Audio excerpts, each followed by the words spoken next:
Please welcome the man raised by monkeys, Cory Edwards.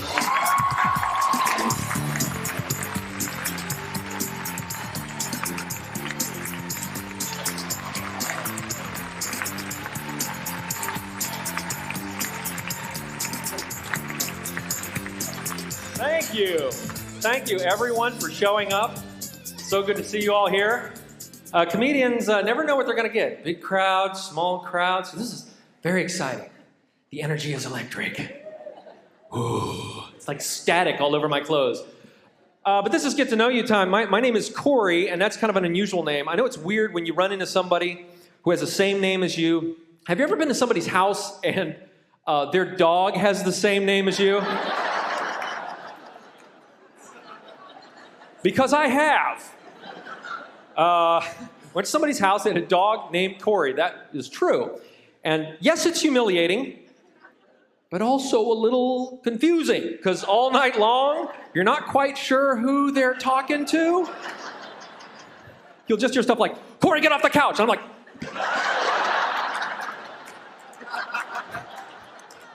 you can't help it. It's your name. Somebody in the kitchen going, bad Cory, bad Cory. I am bad. How do they know it? Cory, what's that in your mouth? I'm like, it's a sandwich. You gave it to me. You want it back? That's your first impression of somebody is their name. You know? Have you ever met somebody with a Roman numeral after their name? They're the second or the third. We're all very impressed, aren't we? Woo. But when I meet somebody like that, you know, I think, first of all, not very original. That's all they can come up with. It's like you're a sequel. Oh, I see, from the makers of Tom. Tom 2. The flaming letters come up on the screen. Tom 2. He's back and he's younger. You know, the guy's not as good as the first Tom. You know, and if you're going to start a business, you have to have the right name if you're starting a business. You're going to put your name up there. Driving down Sunset Boulevard, there is a karate school called Ken's Karate. And I'm thinking, when I drive past, you know, if I'm going to study karate, it's not going to be from a guy named Ken. I'm sorry. Ken can sell me a used car. He can do my taxes. But karate, I don't want to be able to pronounce your name at all. I want a lot of consonants on that sign. A couple of hyphens, maybe a in there, you know. You're my kung fu master. You're my crouching tiger. Let's go. It's really weird when some people get obsessed with things and they name their kids a hobby that they have. I read in the newspaper, this guy was so obsessed with ESPN, the sports channel, that legally, I read it in the paper, he named his child Espen. ESPN. What, that poor kid. It's a boy named Espen. What wife let their husband get away with that? She must have worked out a deal with him, like, well, if we have a little girl, I'm naming her Lifetime. Or Oxygen. I hope you're having a good week. This is a good way to relax, to just laugh and everything. But, you know, if you're having like a bad day, or you have 5 bad days in a row, there's always somebody at the office trying to cheer you up, tell you something out of a Hallmark card you just don't want to hear right now. This guy said to me, I'm having a bad week. He says, well, you know what, Cory? Life is a roller coaster. Oh, well, thank you. No, yeah, that's how you got to look at it. It has its ups and downs. Life's a roller coaster. What wisdom from the mountaintop? I was thinking about that, and I'm here to tell you guys, no, life is not a roller coaster. It's the exact opposite. Because in life, the down part isn't the fun part.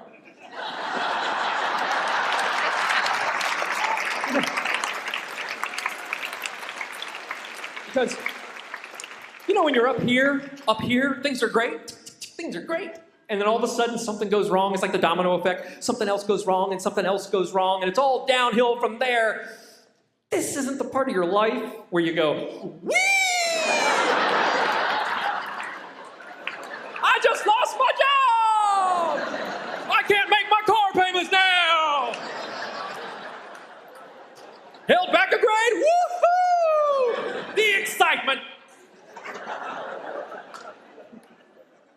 As a comedian, I'm always looking for a second job, you know. And, you know, I'll watch TV and I see some jobs I think I could do that, like the weatherman. Really, I mean, do we give these guys a lot of credit? That I know you got to know a lot of meteorological stuff, but you can be wrong. I mean, you can be incredibly general, especially here on the West Coast. West Coast weatherman, there's not a whole lot going on. I'm not kidding. This is the honest truth. On the forecast a couple of weeks ago, this was his forecast, word for word. He says, today, partly sunny to mostly cloudy.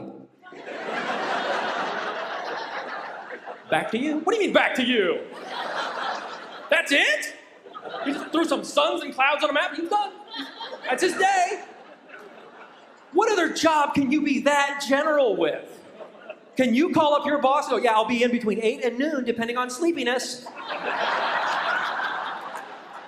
We're there.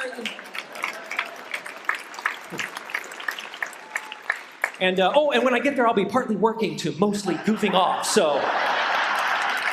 Let's see how it goes. I like kids a lot. Like there's one right there. Kids are great. They're like natural comedians. And my wife and I don't have kids yet. We are this close to dressing our cat up in baby clothes. So it's time. Woogie, step away from the cat. It's a cat. But I love kids. Well, first of all, I love watching kids. Kids run everywhere they go. If it's 10 feet to the mailbox, they're like, run back inside. Run to the TV. By the time we're adults, that's why we all just want to sit down. We're tired. Also, kids skip. You get to a certain age, you just stop skipping, right? Unless you're in the land of Oz, as an adult, you do not skip. That's sad. We should all have skip to work day. It's such a happy thing. But a friend of mine who watches a lot of Discovery, he says, you know what? I heard that skipping is the most efficient way to move on foot. I was like, what do you mean? He says, it uses less energy than jogging and you move just as fast. Efficient. It's like, wow, that's great. What do we do with this information? Can we put it to use? Let's use it in the armed forces, you know? We got a bunch of guys on foot. We got to move them places really fast. Conserve the energy.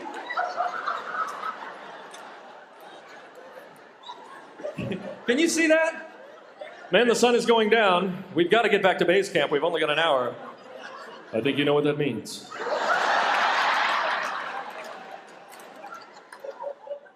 We're going to have to skip. Let's go. I don't know what I've been going.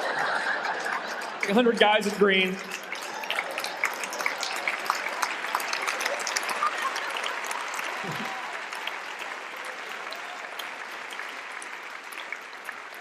It's funny though, things that we do as kids, we just accept things as kids.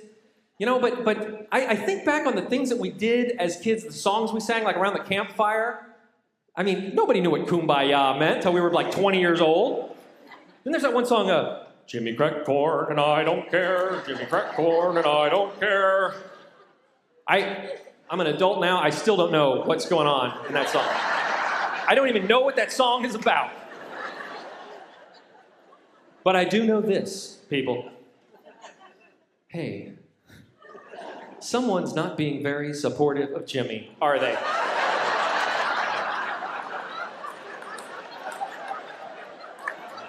They don't care? What kind of a message is that for children? We need to support this guy, Jimmy. Get behind him on it, regardless of whether he cracks corn or whether he doesn't. Go for it, Jimmy! Crack that corn, we care, Jimmy! You rule, Jimmy! The crackinest corn cracker ever there was. Well, what does that mean, cracking corn? What is that like? It sounds like slang for you're smelling the guy next to you. You're like, Mrs. Johnson, Jimmy cracked corn.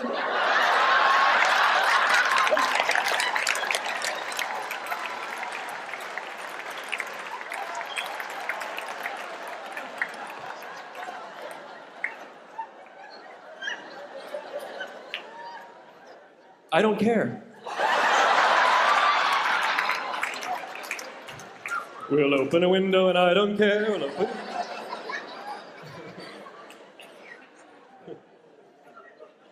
But I know I'm getting older. I feel my mortality. I'm no spring chicken.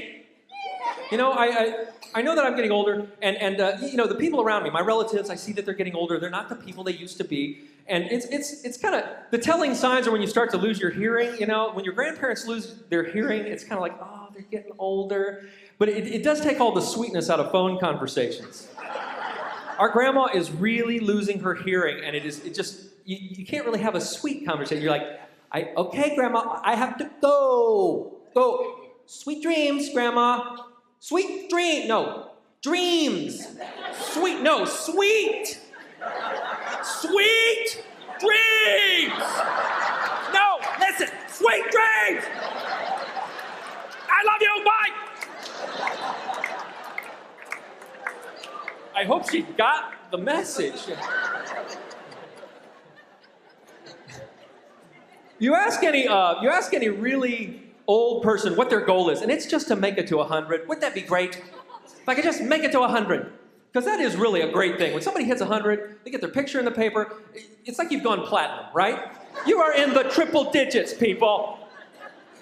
You should be saying, I've made it. You know, you are superior to every human being you meet. You have been around longer. It's a great feeling. You're like, anybody you walk up to, oh, how old are you? 80? Why don't you wash my car? I'm 100. Fix me a sandwich while you're at it. 80. I was 80 20 years ago. I don't even remember 80.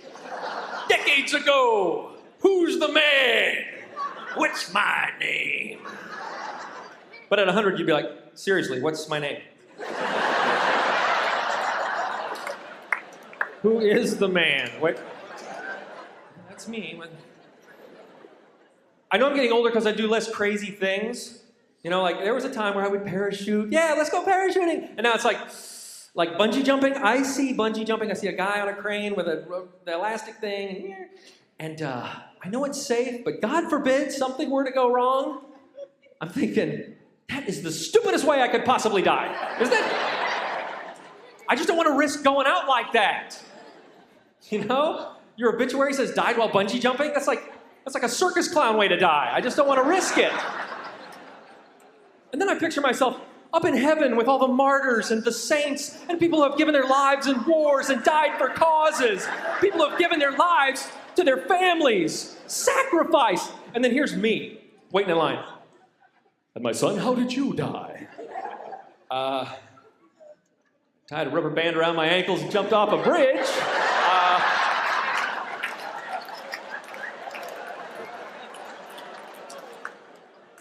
Don't know what I was thinking. Seemed like a good idea at the time. That was it.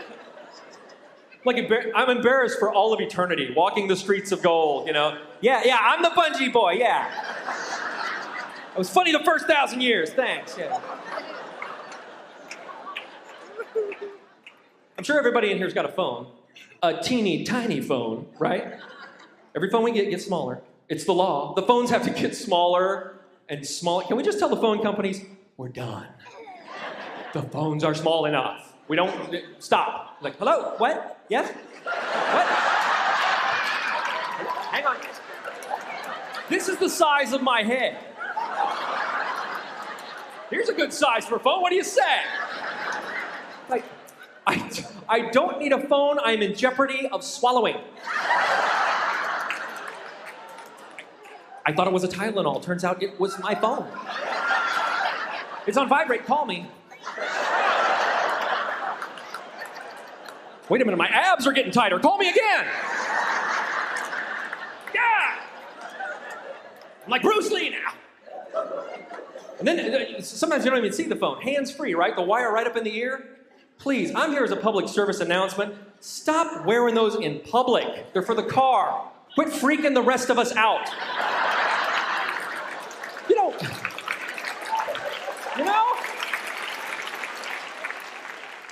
We don't know you're on the phone. Hang a sign around your neck. Put something to your head so we know you're on the phone. Carve it out of soap. I don't care. You can't just walk into a coffee shop. I know. Yes. What? Yes. No. Well, what did you say? What did she say? What? Yes. I don't. Yes. Well, let's go over it again. You want to do lunch? I'm like, you want lunch with me? What? I saw a guy walking downtown doing that. And coincidentally, across the street was a crazy homeless guy finishing the conversation. I know, me too. It's atrocious. Why? Yes.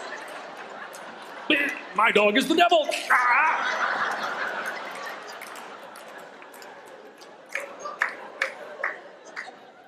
He didn't have a phone. His phone was up here. I gotta go shopping for some food. I'm out of food at my house. When my wife and I go shopping, we're so excited, you know. Hey, it's shopping day, we're gonna get some food. We're so excited though. We're throwing stuff in the cart we know we're not even gonna eat. We're not even gonna get to it. It's mostly cantaloupes we have this problem with. How can I describe this? We'll buy a cantaloupe, we'll take it home. We're all excited. We put it in the fridge, way back there behind the crisper. 2 to 3 weeks later, we get it out. It's fuzzy and brown. We throw it away. We go to the store, buy another cantaloupe, bring it home, put it back behind the crisper. 2 to 3 weeks, like clockwork, purple and green, throw it away. We're gonna eat this one, I swear it.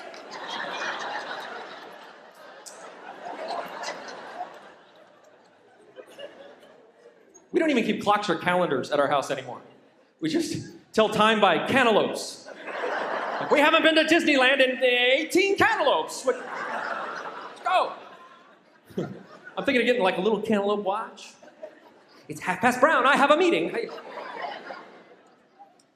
My favorite food group is dessert. One of my favorite foods is the fortune cookie. Now, here's a helpful hint. There's paper in there. Don't find out the hard way. And here's what I've got to say about the fortune cookie. I think that fortune cookie people are slacking off. I think they're getting soft. They've just given up. They're not predicting the future anymore. They're just putting dumb little phrases and abstract sayings on the paper, aren't they? If you crack one open lately, it's like, a gathering of friends will bring you happiness. That's not a fortune, that's a Martha Stewart helpful hint cookie. I can't use that. Or it'll say something I already know, like, saving money will prove financially rewarding. Well, no duh. Thank you, fortune cookie. I didn't know that. What was that again? My favorite fortune, though, I'm not kidding. This is the truth. I open up the cookie, and it literally says on the paper, maybe someday you will go to the moon. Huh? I was like, now we're talking. I respect that. That's commitment. That takes guts. That is laying it out there. I am going to the moon! Although it said maybe at the front of the whole thing. That's what made me laugh. Like the legal department got a hold of it first. Before it went out of the fortune cookie factory, they're working on all those teeny tiny typewriters, right? They're like, going to the moon. That is pretty good, yes. Better put a maybe in there. We don't want a lawsuit. You don't want me showing up. Say, you said I'd go to the moon! Oh, maybe. My bad. And I eat too fast. I know this. Maybe some of you, since I've been a kid. Here's how I know that I eat too fast, because once a meal, I bite my lip, or my cheek, or my tongue. I'm crunching down on something. What is wrong with me? What kind of ravenous beast am I? I'm eating pieces of my own face. I guess I can't get the food in fast enough. I'm like the Tasmanian devil. I might take off a finger. Watch out, I'm eating. I'm always on the go, you know, like I can't get out of my car and eat. You know, I have to have the drive-through and I get the food, keep driving, keep eating. I'm looking for the fast drive-through window, 30 seconds or less, you know, I know where they are. I'm hoping someday I'll find a drive-through that's so fast they'll just open up the window and shove the food right into my mouth. Like, ah! Or, you know, I don't I don't even want to have to chew. Just chop it up and put it in a squeeze bottle. Ow! I'm keeping it moving. And I eat too much fast food. And this is a true story that happened. I was in a fast food joint. I won't say which one, but I ordered a hot apple pie. And, well, that's what they call it. It's more like a burrito with hot apple glue in it. And, see, it's so hot, they've got a warning on the box, right? You've all read it every time you get it. Caution, filling is hot. Like the Surgeon General put it on there. Warning. This lady must have been having a really intense day because this time she actually says it to me. She goes, here's your hot apple pie, and be careful, that filling is hot. I was like, yeah, whatever. She goes, hey, I'm serious. I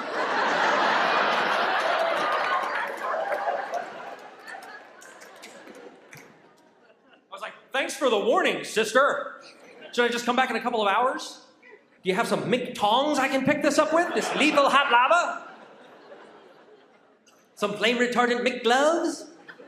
You know what? I'm going out into a dark parking lot in a few minutes. Why don't you give me 5 or 6 of these things, and in case I get jumped by somebody, I can just throw some hot apple pies on them. They'll find this guy with rectangular burns on his back. He's like, ah! Someone should get killed in a Steven Seagal movie with a hot apple pie, shouldn't they? Ah! No, Nick! The cops are like, got him with the hot apple pie again. Got to get a warning on that box. Let's talk about Mickey D's for a second, just for a second. Do you remember growing up, on the posters and the Happy Meals, that little town, McDonald Land, that little happy subculture of McDonald Land people, they're all pretty creepy, aren't they? When I was a kid, I think the Hamburglar has gotten cuter. When I was a kid, his little pinch wrinkled face looked like an old man serial killer in a jail outfit. Now he's like, rabble, rabble, rabble. What? Here's our mascot for hamburgers. He likes to steal things. He just got out of the joint.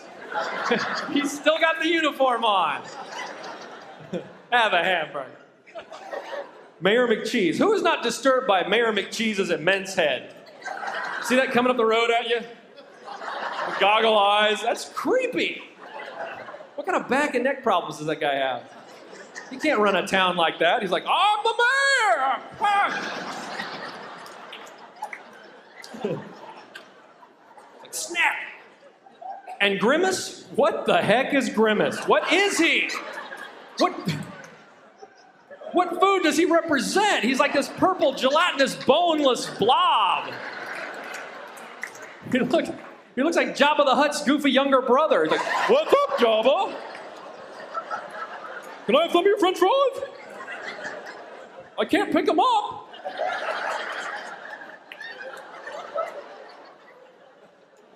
Very tiny hands, Grimace. Tiny.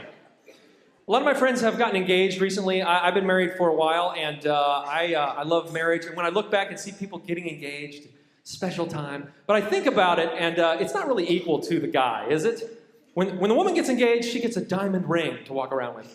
During the engagement, what does the guy get? Nothing! He gets to follow her around and point to it, and it's mine. I bought that. It's mine.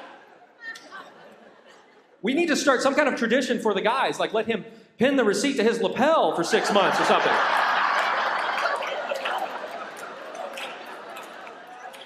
Look what happened to me.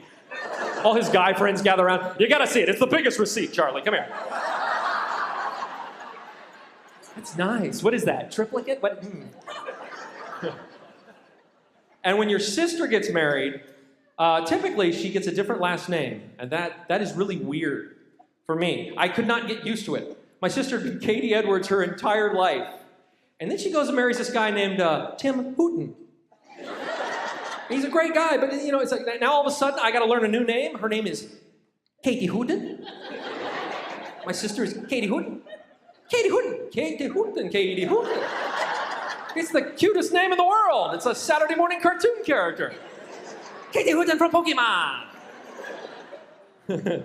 I told her it sounds like a foreign language. It sounds like slang for Amish people. Can you see a guy with a long beard? And he's like, so there I was out Katie Hooten in my crops. This young lad comes a Katie Hooten up my walk. With a big Katie Hooten in his hands. There'd be much Katie Hooten at the barn raising tonight, I think. It's weird. And guys, when you do get married, it is great when you find the right person. It is great. But there are things in your house that you would not have if you was a single man. I got real down home on you there for a second. I walk through my house and I think, if I was single, I would not have half the stuff in this house that I have. I would not care about this stuff. I have 18 pillows on my bed.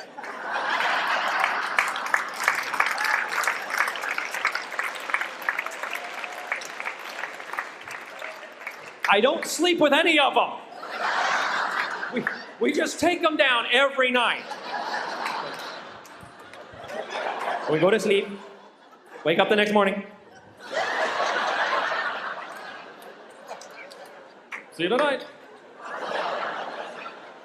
They're not for anything. I'm thinking it's just an endless cycle. I'm thinking of sneaking in when she's not looking and just sewing them all together into a big pillow igloo just to make it easier.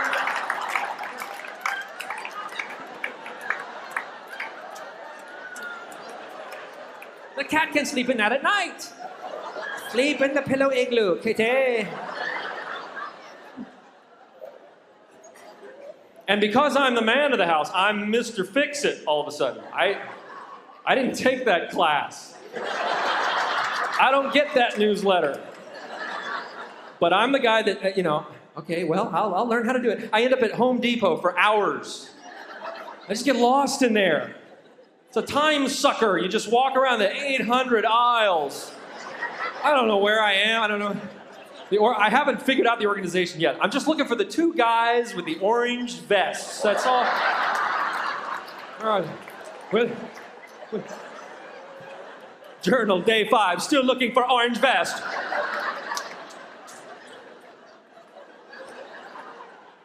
And everybody that shops at Home Depot builds houses for a living, apparently. They like got forklifts full of lumber. They're backing it up to the register. Dee, dee, dee. I'm just here to hang up a shelf, balance a picture frame, help me. And they treat me like I know too much. They treat me like help me.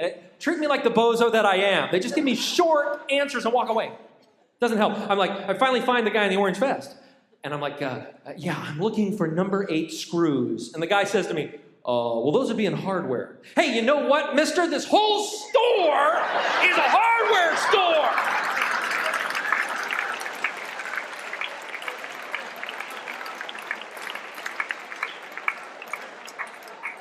Be more specific. I don't go to Toys R Us looking for the toy section. Help me. I'm looking for electrical tape. Well, that's in electrical. Well, thank you, genius. I could have told you that. Do I get an orange vest now? I have to say, though, the best thing about having a woman in my life is that she helps me with my fashion sense. I don't have a fashion sense. Women have something built into the DNA. I would leave the house in a onesie if I could. Give me 7 jumpsuits for the week. I'm not trying to impress anybody at this point. But it's good to have a woman in the house to go, oh, you're going out in that. As a joke, gotcha, I'll be right back. But women love to dress men up. They love to dress their men up. It's fun to them. I call it the post-doll syndrome. You know?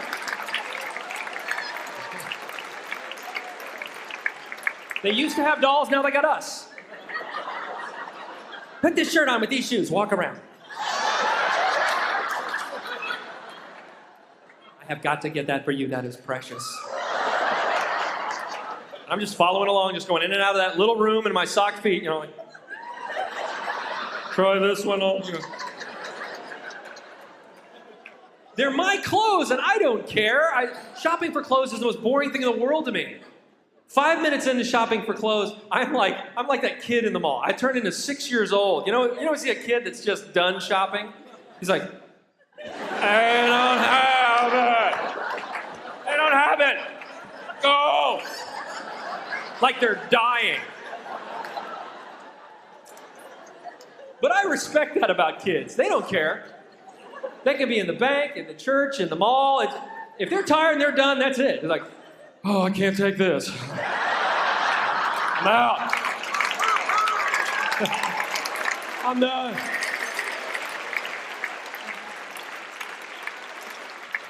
I'm gonna do the rest of my act from here. This is nice. So what's up with salad? But kids, I love that. You know, you'll be walking through Walmart in one aisle. There's just some kid laid out, and the mother's standing over him, going, "Will you get up? Get up! Get up!" And the kid's like, "No." Suddenly, the kid has no bones or ligaments left in his legs. He's marionette boy. Yeah. Walk with me. I can't remember how to walk.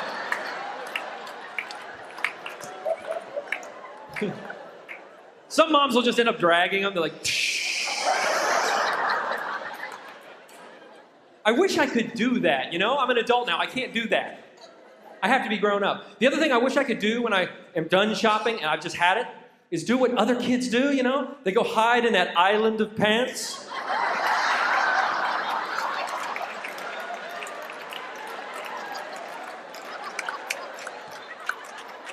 You know what I'm talking about. It's nice in there, isn't it? Inside the island of pants. It's like your own little office in there.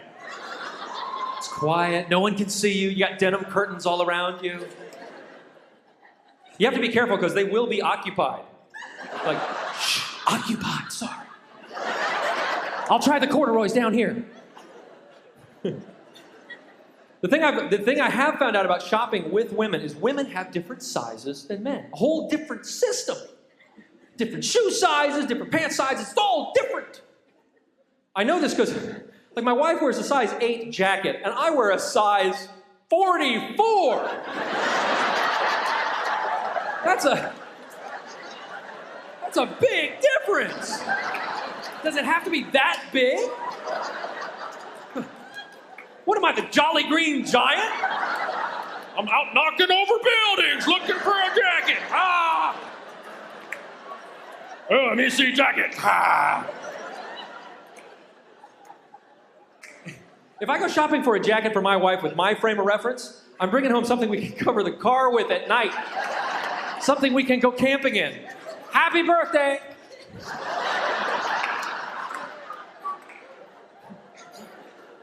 There's so much pressure on women to be tiny and petite and little.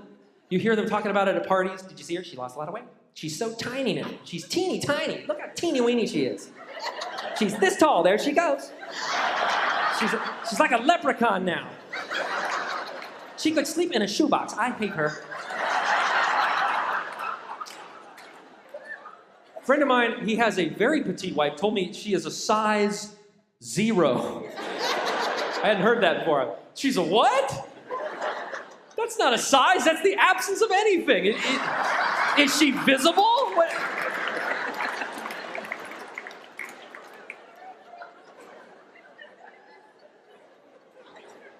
There is one good thing that men do pay attention to fashion.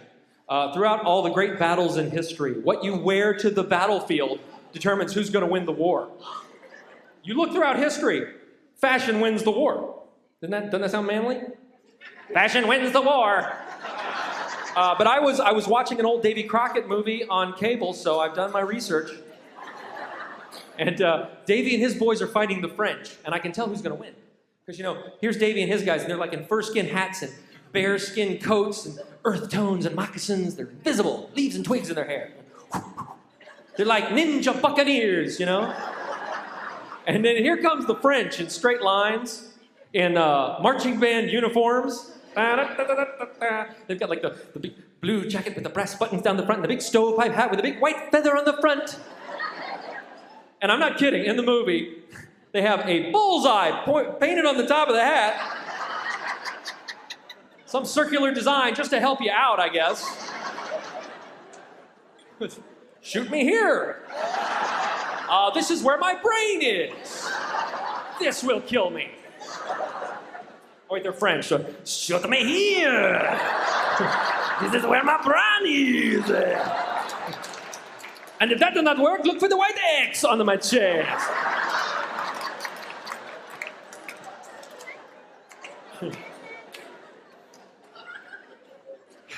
I got to tell you, I've always loved the movies, and I grew up trying to find out, behind the scenes, special effects, how they did things. We didn't have computers when I was young. The computer effects, it all came down to one simple thing: little tiny people in rubber suits. I found it fascinating.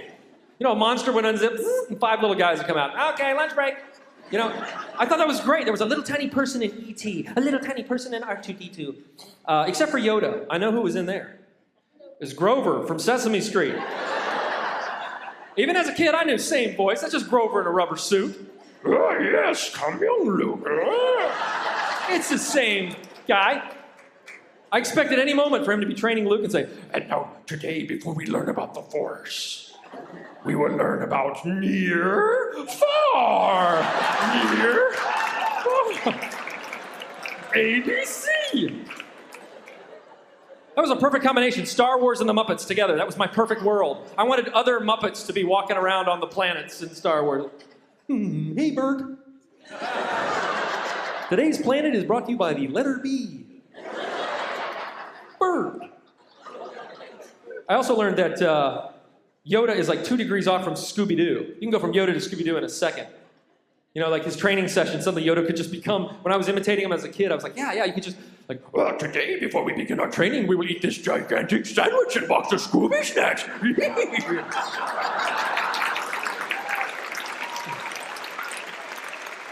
Are there ghosts in this tree, Yoda? Oh.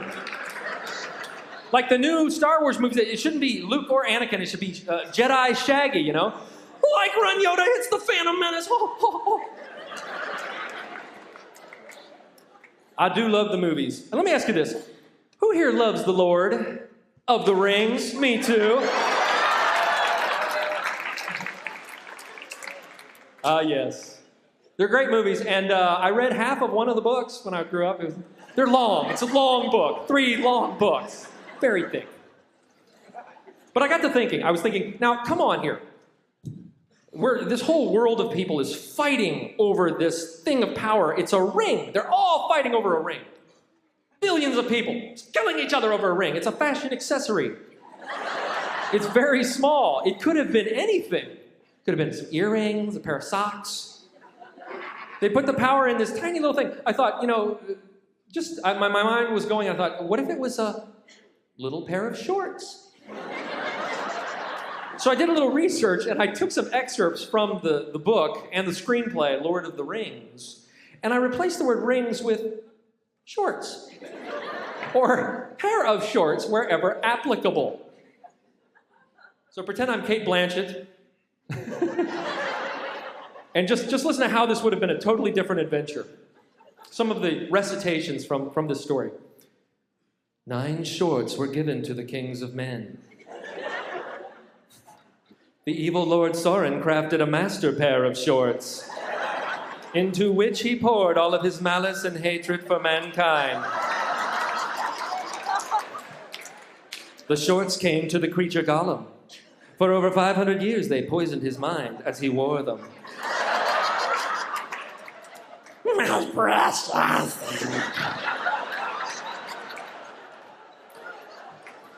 Elastic band for my precious. You see Sam and Frodo? Sam, the shorts, they're getting heavier. Don't you put them on, Mr. Frodo! He's like... He's tempted. I'm putting them on! One pair to rule them all. One pair to find them. one pair that shrinks to fit. And in the darkness bind them. Lord of the Shorts. So, you know, it could have been a different movie.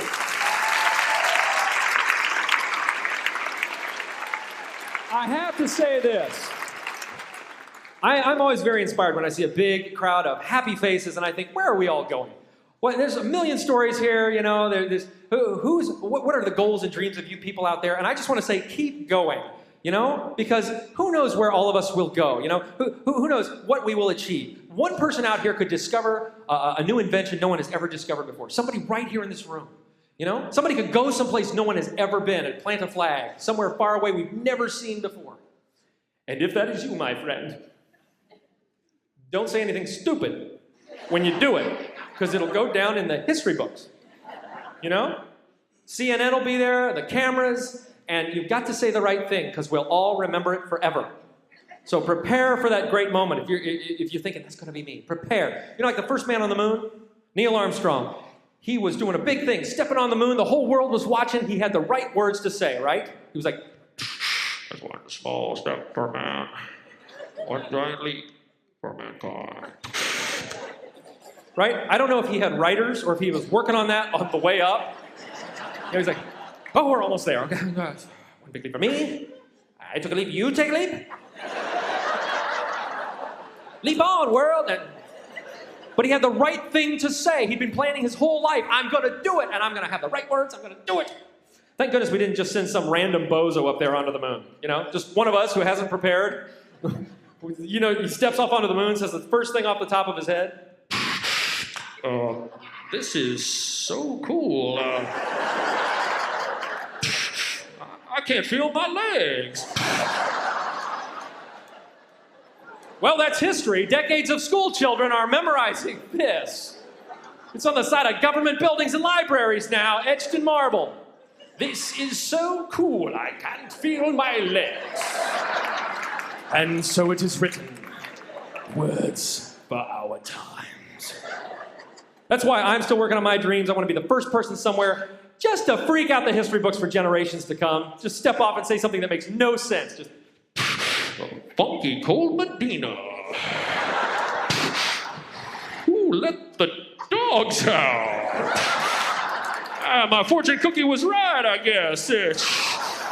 Thanks, guys. You've been great. Thank you, Glendale.